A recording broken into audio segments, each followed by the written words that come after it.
The first time Sarah told me that intimacy didn't matter, that respect was the real foundation of our marriage, I believed her. I really did. It took me a long time to realize she was right about one thing. Respect was the problem, just not in the way I thought. That conversation was a slow, agonizing death for a part of me I didn't even know I was losing.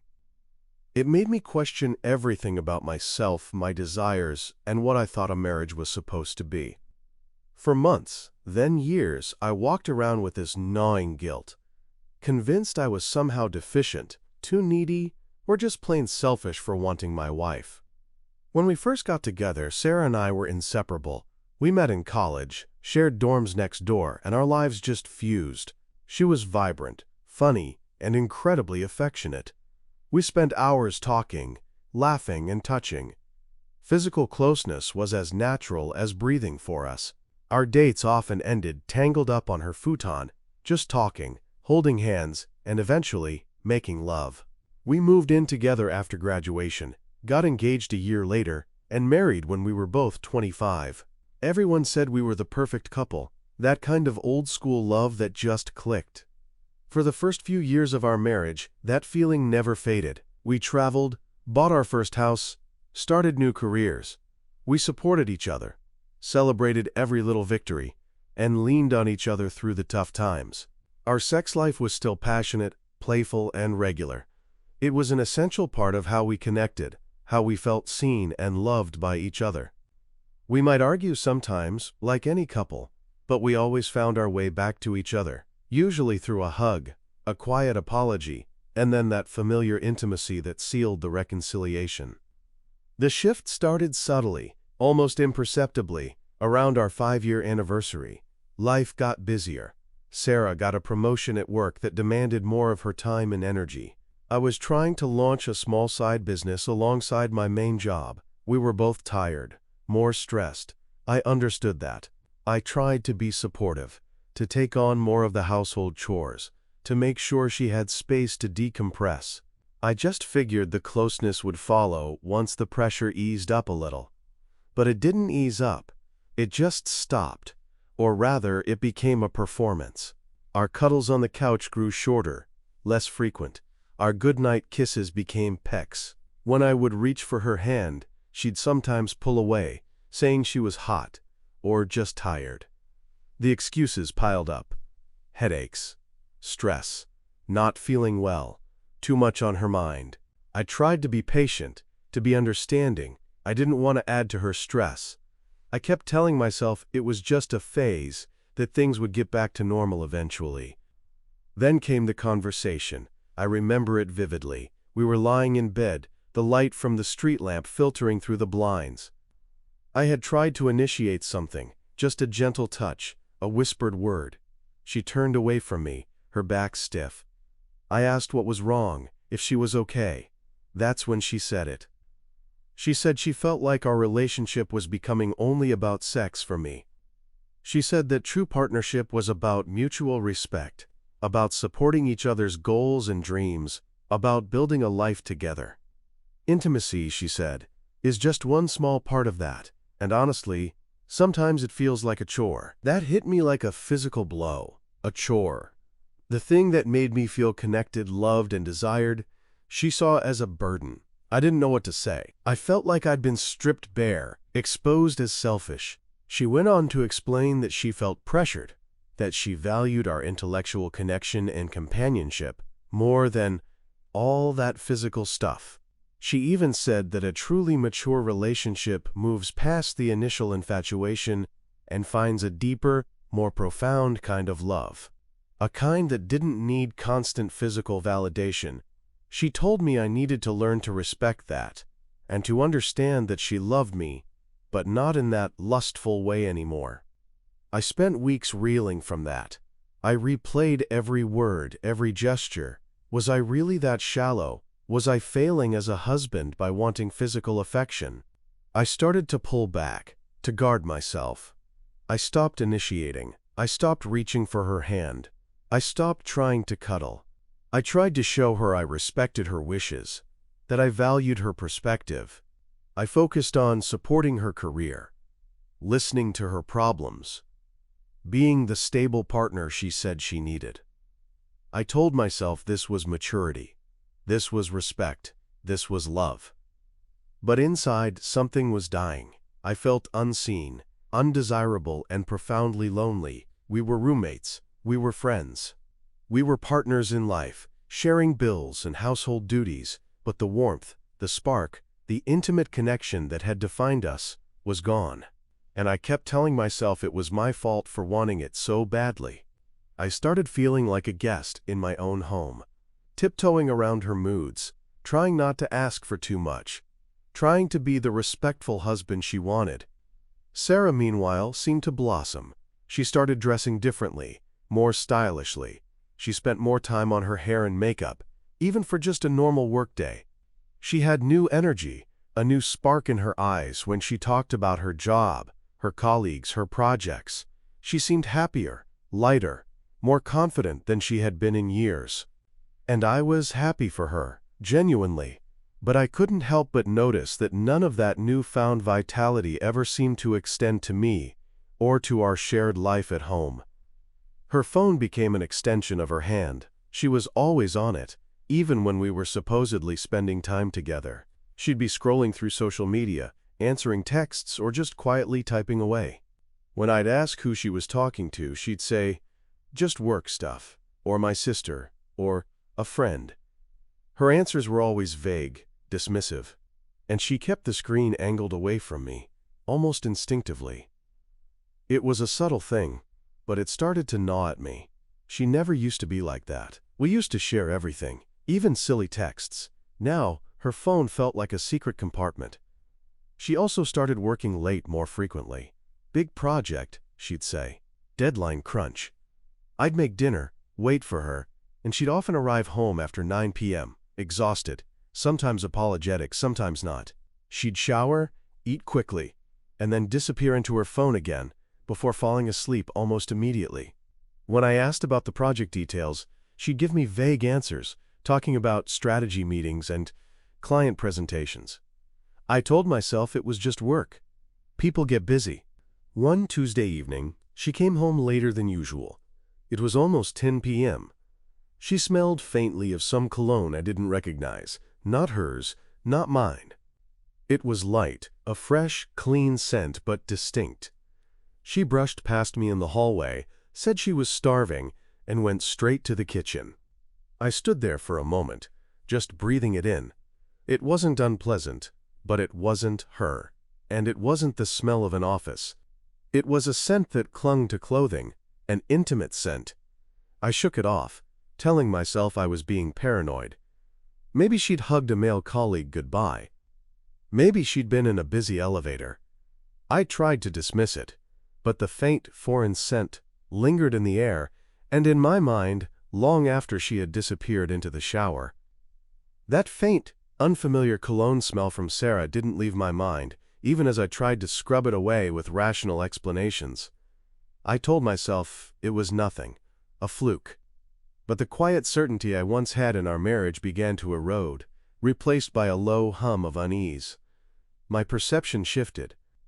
I started noticing things I'd previously dismissed as quirks of her busy life.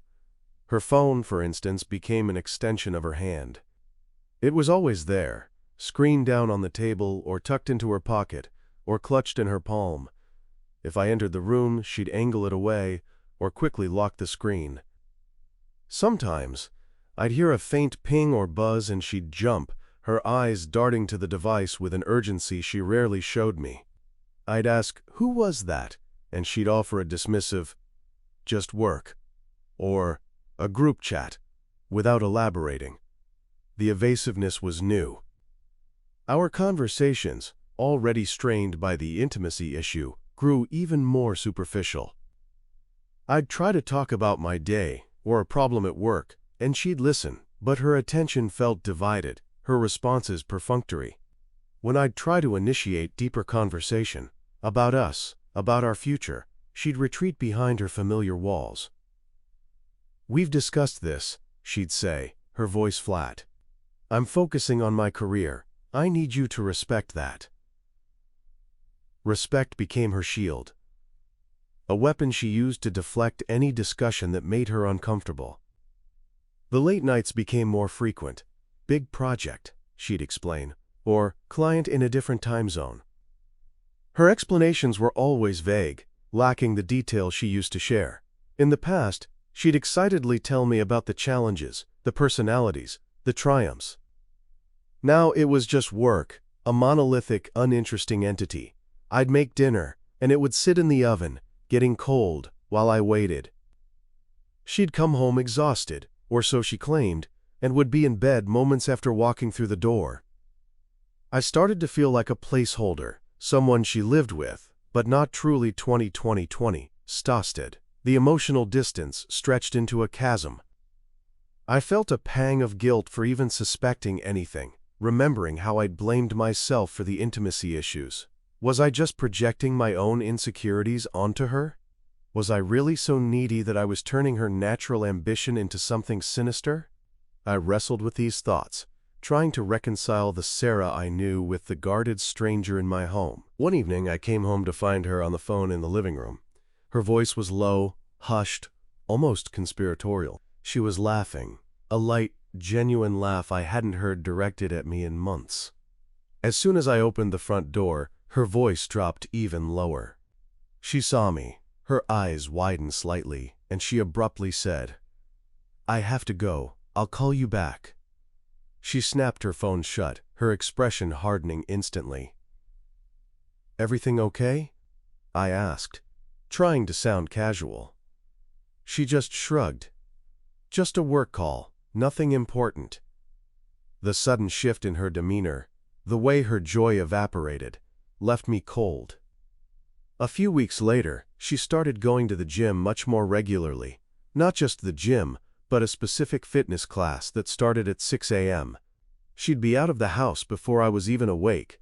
When I asked about it, she said, "I need to de-stress. It helps me focus at work." She looked good, undeniably. Toned, confident, and she'd started wearing new, stylish workout clothes. She was taking more care with her appearance, beyond just the gym. New perfumes, not the heavy cologne scent, but lighter, more floral. She was glowing, in a way that felt completely separate from me, or from our life together. It was a private glow. One Saturday morning, we were both home, a rare occurrence. I decided to make us breakfast, something special. I walked into the kitchen and saw her phone on the counter. It was face up, unlocked, something she never did. My heart started to pound. I told myself to ignore it, to respect her privacy. But the memory of the cologne, the hushed phone calls, the guardedness, it all surged forward. My eyes were drawn to a notification on the lock screen. It was from a messaging app I didn't recognize, an app icon that looked like a blue speech bubble. The sender was listed as M. The message read, "Can't wait for tonight. Dinner at 8?" My stomach dropped. M? Who is M and can't wait for tonight? Dinner at 8? My mind raced. We had no plans for dinner, just a quiet night in. I stared at the message, paralyzed, my blood running cold. It could be innocent, I tried to tell myself. A friend, a colleague. But the casual familiarity, the anticipation in the text, combined with the secretiveness and the unknown app, twisted a knife in my gut. Before I could process it further, I heard her footsteps approaching. I quickly averted my gaze, pretending to be focused on the eggs. She walked in, grabbed her phone without a word, and glanced at it. Her expression remained neutral, but I felt a subtle tension in her shoulders. She slipped it into her pocket. "Breakfast smells good," she said, her voice betraying nothing. I nodded, my throat suddenly dry. I tried to push the M out of my mind, to believe it was harmless. But it was impossible. It felt like another brick in a wall she was building, a wall I was starting to realize was meant to keep me out. A few days later, I was tidying up the car, clearing out old receipts and empty coffee cups. Sarah used it sometimes for errands or to meet clients. Under the passenger seat, almost completely out of sight, I found a small, colorful flyer. It was for a local art gallery opening, featuring a niche artist I knew Sarah had absolutely no interest in. The opening had been 2 weeks ago, on a Tuesday evening when she had claimed to be working late on, quote, critical reports.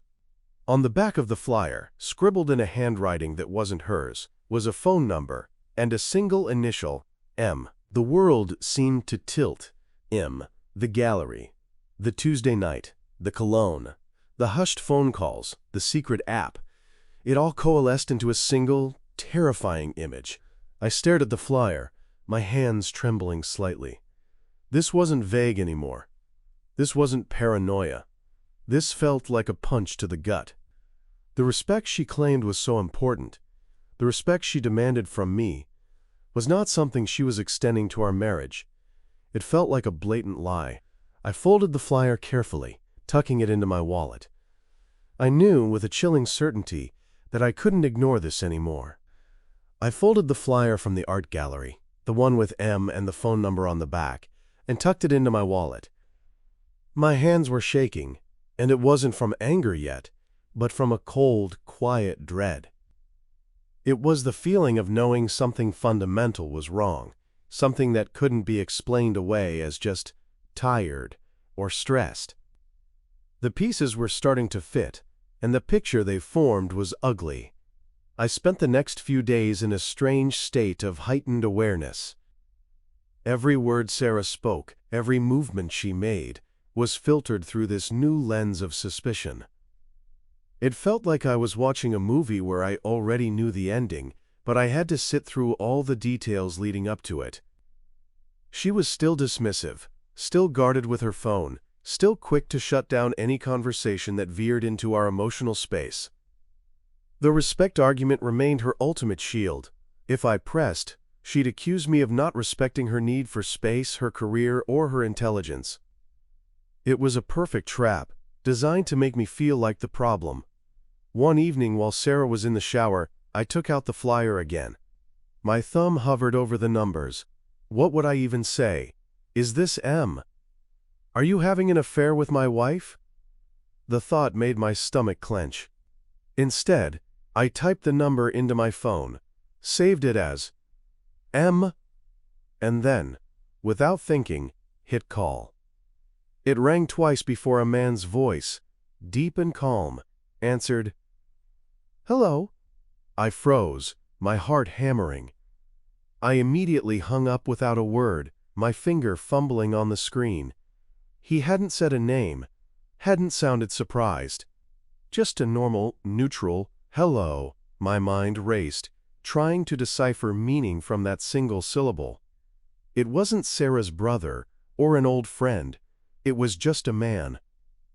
The sheer anonymity of it was somehow worse, solidifying the idea that this was someone I didn't know, someone connected to her secret life. The next morning, I noticed a new detail. Sarah was usually meticulous about her appearance, but now there was a subtle, almost imperceptible shift. Her perfume, while still her scent, seemed layered with something else, something fresher, perhaps slightly sweeter. It was like she was trying to mask something, or perhaps had just embraced a different version of herself. She was often humming quietly to herself in the mornings, something she hadn't done in years. There was a lightness to her, a detached joy that was never directed at me, but seemed to emanate from some private source. It was a stark contrast to the distant, often irritated person I lived with. I decided to look at our joint bank statements. It felt invasive, like I was violating a trust that was already broken, but I needed answers. I wasn't looking for huge, obvious expenditures. I was looking for patterns, for anomalies. For the first few months, everything seemed normal. Groceries, utilities, her work expenses, our mortgage. Then I started noticing small, recurring charges. A coffee shop near her office, sometimes twice a week, always around 8 a.m. A restaurant in a neighborhood we rarely frequented, a single charge for what looked like dinner for two, dated a Tuesday she said she was working late. Small amounts, easily dismissed individually, but together they painted a picture of a routine I wasn't part of. It wasn't enough to confront her, but it was enough to fuel the fire of suspicion that was now raging inside me. Her phone remained a fortress. It was always face down, always muted, always within arm's reach. If she left the room, even for a moment, it went with her. One evening, she left it on the kitchen counter while she went to get a glass of water. A notification popped up, a banner across the top of the screen. It was from an app I didn't recognize, an obscure messaging service. The text was short. "Thinking of you. Can't wait for our walk tonight." And below it, just the initial M. My breath hitched. This was it. Not dinner, not meeting, but walk. A private, intimate activity. My fingers twitched, wanting to grab the phone, but I heard her footsteps approaching. She came back into the kitchen, saw me looking at the counter, and her eyes immediately darted to the phone. She snatched it up, her face carefully blank, and slid it into her pocket. The moment was fleeting, but the message was clear. The emotional distance between us became a physical chasm. We existed in the same house but in different worlds. She'd come home later and later, sometimes after I'd already gone to bed. Her excuses were always variations of busy day, client meeting ran late, or just needed to catch up. I stopped asking for details because her answers were always vague, always designed to close off further inquiry. The irony wasn't lost on me. The woman who preached respect was actively disrespecting our marriage, my feelings, and our shared life. The intimacy she said didn't matter had been replaced by a secret intimacy she clearly cherished with someone else. I decided to try something. It was a risky move, but I felt desperate for confirmation. One Wednesday, she told me she had a late work dinner with a new client. She was very specific about the restaurant, a high-end Italian place downtown. I nodded, feigning understanding. After she left, I waited an hour, then drove downtown. I parked a block away from the restaurant, telling myself I was being ridiculous, that I was just paranoid. I watched the entrance for 45 minutes, feeling like a spy in my own life. Her car wasn't there. I didn't see her go in. I was about to leave, feeling a mix of relief and disappointment when I saw her. But she wasn't at the Italian restaurant. She was 2 blocks away, walking out of a different, more casual bistro, laughing, and not alone. A man was beside her, his hand resting lightly on the small of her back as they walked. They were talking closely, their heads almost touching. The streetlights weren't great, but I could make out his silhouette, his build. He was taller than me, broader. He looked at her with an easy smile, the kind of open, affectionate gaze I hadn't seen directed at me from Sarah in years. They reached her car, parked on a side street. He leaned in, said something, and she laughed again, a sound both bright and heartbreakingly foreign to me. He kissed her. Not a quick peck on the cheek, but a lingering, tender kiss on the lips. I watched, numb, as my wife of 10 years shared an intimate moment with another man after lying to me about where she was, about who she was with. My world narrowed to that single, devastating image. My hands were gripping the steering wheel so tightly my knuckles were white. The M from the flyer, the name on her phone, the coffee dates, the dinner, the walks, it all coalesced into this. He pulled back, gave her a final, gentle squeeze on the arm, and then walked off in the opposite direction. Sarah got into her car, her face glowing. She drove away, completely unaware of the wreckage she'd left behind, completely unaware that I had seen everything. I drove home slowly, the reality sinking in like a cold, heavy stone. The respect she had so often demanded from me, the respect she claimed was the foundation of our marriage, was a hollow, hypocritical word. It was a smokescreen for her own deception. The silence in the house when I finally got back was deafening. I walked through the familiar rooms, seeing them all differently now, tainted by her lies. My heart felt like it was encased in ice, a cold certainty replacing the gnawing suspicion. There was no doubt now, no room for paranoia. I knew. I just needed to understand how deep the betrayal went, and how I was going to confront the person who used to be my entire world. The thought of speaking to her, of facing her, felt impossible, yet necessary. I had to know everything. The house was still when I finally got back. Sarah wasn't home yet. I walked through the quiet rooms, each step heavy. The silence felt oppressive, a blanket muffling the screams in my head. I sat on the edge of our bed, the bed that had been a sanctuary, then a battlefield, then just a place to sleep. Now it felt like a stage for a play I never wanted to be in. I didn't cry. There was just a vast, aching emptiness where my heart used to be. The pain was too deep for tears. It was a cold, hard knot. I didn't have to wait long. I heard her key in the lock, the familiar click, the rustle of her coat as she came in. She called out, "I'm home."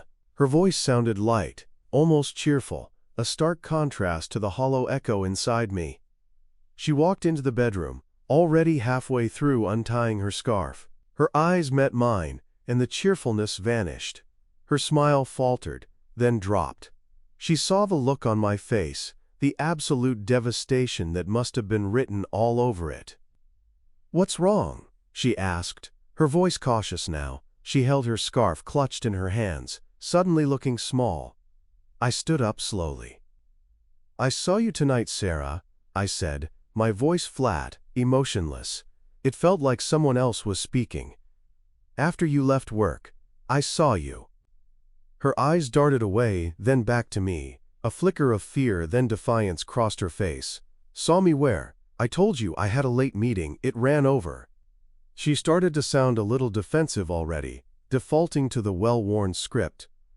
"No, Sarah, you didn't have a late meeting. You had dinner. With M." The name hung in the air, heavy and loaded. "And then you kissed him goodnight, right outside the restaurant, before you got in your car to drive home." Her face drained of color. The scarf dropped to the floor with a soft thud. For a long moment she just stared at me, completely speechless. The bravado, the practiced excuses, they were all gone. She looked trapped. Her lips parted, but no sound came out. "Don't even try to deny it," I continued, my voice still unnervingly calm. "I've seen enough. The phone, always with you, always hidden. The late nights that were never quite explained. The cologne on your clothes. The text from the on your phone, asking about dinner.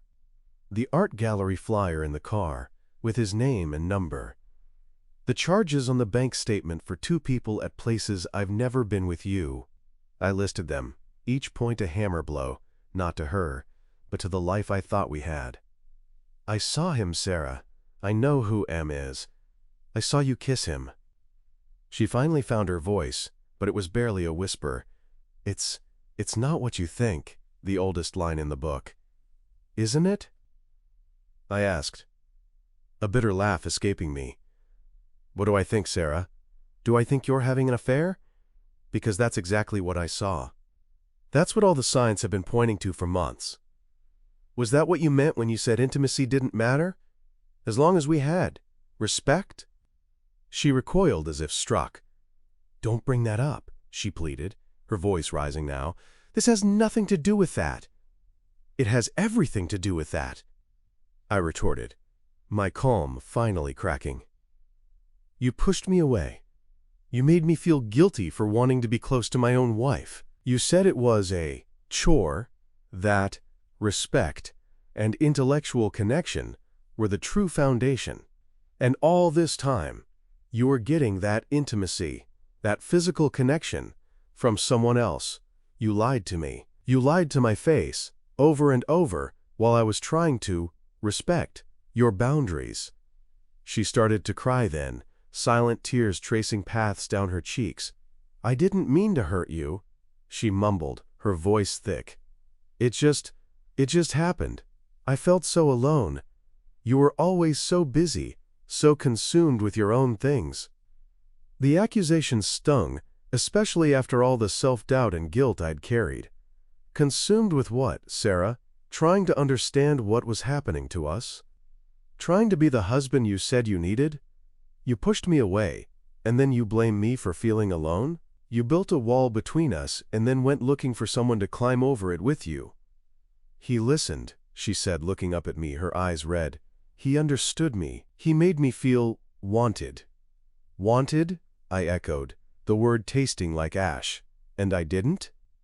I was begging for your attention, for your touch, for any sign that I still mattered to you. And every time, you threw respect in my face. You used it as a weapon, Sarah, to keep me away, to justify your distance, while you were building a new life with someone else. She collapsed onto the bed, burying her face in her hands. I know. I'm sorry. I'm so sorry. The words felt hollow, a desperate attempt to diffuse the situation, not a genuine expression of remorse. I didn't feel them in her. I stood there, looking down at her, the woman I had built my life around, and I felt nothing but a profound sense of loss.